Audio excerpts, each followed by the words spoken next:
Hello, I'm Dr. Gerard Canisius. I'm a chartered engineer and a fellow of the Institution of Structural Engineers in the United Kingdom. Thank you very much for joining me for this new STOBE video. STOBE stands for From Small to Big in Engineering, where I use small or smaller things in life to explain bigger things in engineering. Today I'm going to speak to you about air pressure inside the cabin of an aeroplane. If you are not familiar with what is called overpressure inside an enclosed space such as a balloon, or if you are not aware how atmospheric pressure changes as you go up in altitude, I recommend that you first watch my STOBE 3 video, which is titled as shown here. Today I'm going to start with two water bottles. Same brand of water bottle, but the two look different. This one is a new water bottle. It's full of water, almost full of water, and it has its original shape. This one has only a little bit of water because I drank the rest of it while on an aeroplane far up in the sky. This bottle has got twisted and crushed. So I need to explain to you why this happened. I drank the water in this one while up 40,000 feet above the mean sea level, and then I closed the lid tight. I left it like this, and then while the aeroplane was coming down, it began to crush and crush and crush like this. Whereas this water bottle also I had, nothing happened to it. It stayed like this. This is not a phenomenon that happened only in that particular aeroplane. It should happen in every aeroplane that goes far up. I will let you know why. I have videoed this happening and I will show it to you soon. Something you will discover at the end of this video is why we may get earaches when an aeroplane is descending to land. This video starts when the aeroplane is at a very high altitude and continues until it has almost touched down. What you see in the video is a partially empty water bottle which has been tightly closed while the plane was at the high altitude, and also an identical unopened water bottle. As you can see, the partially empty water bottle crushes and twists, whereas the unopened water bottle doesn't suffer like that.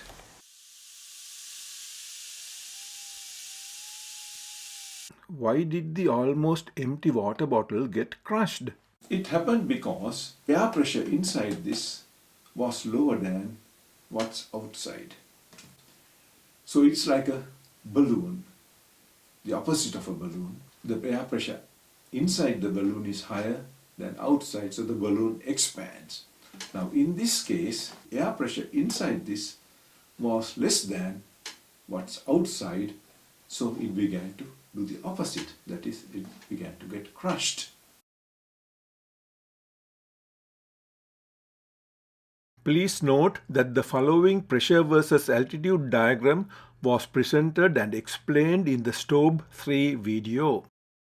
Let's look at our pressure versus altitude diagram where the atmospheric pressure at several elevations is given. Here 14.7 psi is at the mean sea level. It is very comfortable to breathe under that pressure. With the increase in altitude, the atmospheric pressure decreases. For example, at 7,000 feet it is 11.3 psi, and at 10,000 feet it is only 10.1 psi. At the cruising range of most airliners, the atmospheric pressure is much lower. For example, 4.4 psi at 30,000 feet and only 2.7 psi at 40,000 feet. If outside air is to flow freely in and out of the aeroplane, like in a car with open windows, then the pressure inside will be the same as outside. But it is not conducive for flying. The solid red bar shows the height of 10,000 feet, above which people cannot survive in the open air because air density is so low that each breath would bring in only a small amount of oxygen.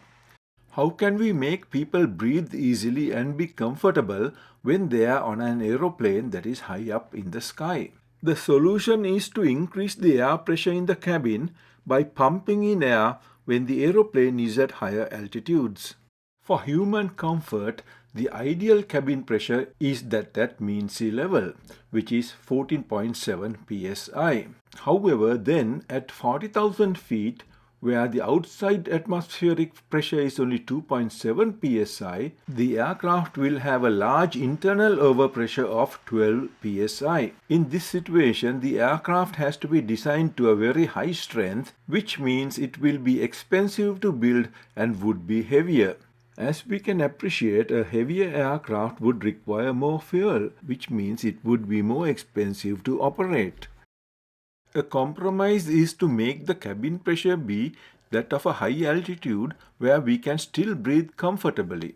For example, to the pressure at 7,000 feet, which is 11.3 psi. Then we say the cabin altitude is 7,000 feet. That is, the pressure inside the cabin is the atmospheric pressure at 7,000 feet. With this, the overpressure at 40,000 feet becomes a lower 8.6 psi, which is almost one-third less than the overpressure of 12 psi when the cabin pressure was 14.7 psi. To prevent failures like this, it is necessary to well maintain aeroplanes and during flights to control the cabin pressure correctly. The following diagram explains how cabin pressurization is implemented during a flight. In this diagram, the horizontal axis shows the distance flown by the aeroplane. The vertical axis shows the height above the mean sea level. As shown by the brown graph, the aeroplane first ascends to its cruising height, which is 40,000 feet in this case. Then it cruises at constant height until it is time to descend to ground level. The cabin pressure during this time is represented by the blue graph, which shows the pressure in terms of the equivalent height above the mean sea level. According to this, the cabin pressure is uniformly reduced to that at 7,000 feet, which is 11.3 psi as we saw before, to reach it at the same time as the aeroplane reaches its cruising height. Then the aeroplane travels at its cruising height while the passengers are comfortable and feel as if they are at a height of 7,000 feet above the mean sea level. Similarly, the increase of cabin pressure back to what it was before, that is at mean sea level or at the ground level, starts as soon as the aeroplane begins its descent. This is why in the videos the water bottle began to get squeezed from the time the aeroplane began its descent. If the cabin pressure is to come down, say because a window breaks or the pressurization system itself fails, then the cabin altitude will suddenly increase to the flying altitude. In this situation, oxygen masks are automatically released for passengers' use. As the oxygen supply is limited, the aeroplane will quickly come down to a safe height where passengers can breathe unaided. How was the empty water bottle affected? Let's look at what happens during descent. When the aircraft was at its cruising height of 40,000 feet, the internal pressure or the cabin pressure is 11.3 psi.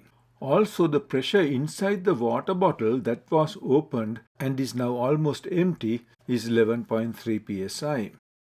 As the aeroplane descends for landing, its cabin pressure would be gradually increased towards 14.7 psi, which is the value it should have when it touches down at its assumed mean sea level. This means, for example, the cabin pressure would be 13 psi when the elevation is 20,000 feet. Owing to this increase in cabin pressure, the almost empty bottle with a well-closed lid would be subject to an increasing outside overpressure and as a result would squeeze and twist as we saw in our videos.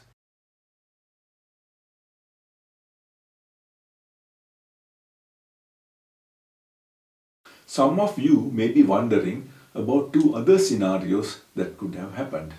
In my videos, you saw a brand new bottle of which the lid had not been opened. If I had opened the bottle while I was up in the aeroplane, not drunk any water, and then tightly close this. While I was still far up in the sky, what would have happened to this bottle? Would it have crushed like this one, or would it have stayed the same? If you are flying in an aeroplane, do this and see what happens. You can open the bottle, close the lid well, and hold on to it while the plane is landing. Another scenario is where you open the bottle before you fly and you empty the bottle, and you carry an empty bottle but with the lid very well closed. When you go far up, check what has happened to the bottle. Keep the lid closed, don't open it, and then again check the bottle once you have landed.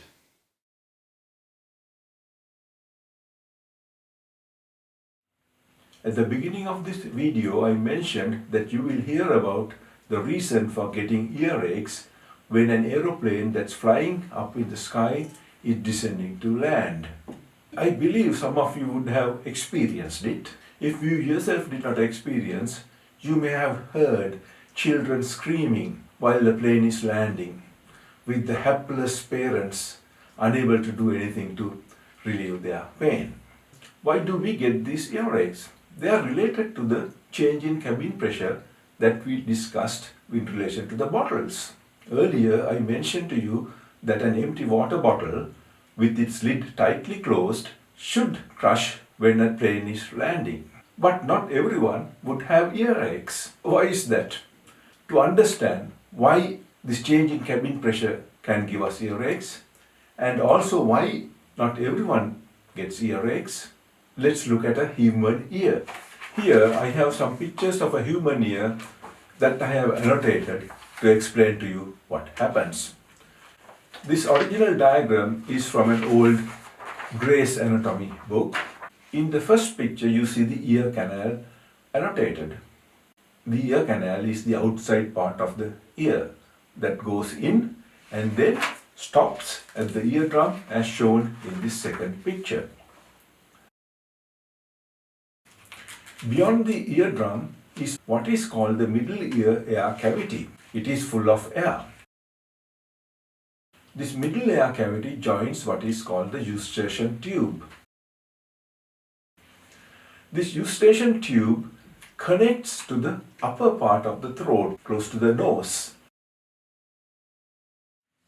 Now, when we are up in the sky, if everything is fine, we will find the air pressure on the eardrum from outside because of the cabin pressure will be the same as what happens inside the ear. That is, pressures on the eardrum from both sides will be equal. So the eardrum will be happy. When the aeroplane is descending, the cabin pressure increases. Because of that, the pressure on the eardrum from outside increases.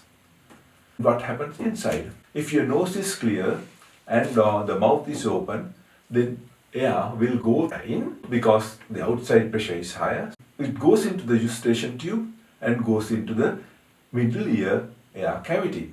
Then what happens is the pressure from the outside and from the inside is going to be equal. So the eardrum is still happy. But sometimes what happens is this eustachian tube can be blocked for some reason, or the nose may be blocked because of a cold we have, and our mouth may be closed too, as shown in this picture. Then, while the cabin pressure is increasing from outside, it is difficult or impossible for air to go in and increase the pressure in the middle ear air cavity. So the eardrum gets pushed from outside and is in distress, and that distress we feel as a pain. So that's the story of earache. So thank you very much for watching this. If you like this video, please leave a like. If you have not subscribed to my channel, please subscribe. Also, please share this with others. Also, please leave a comment.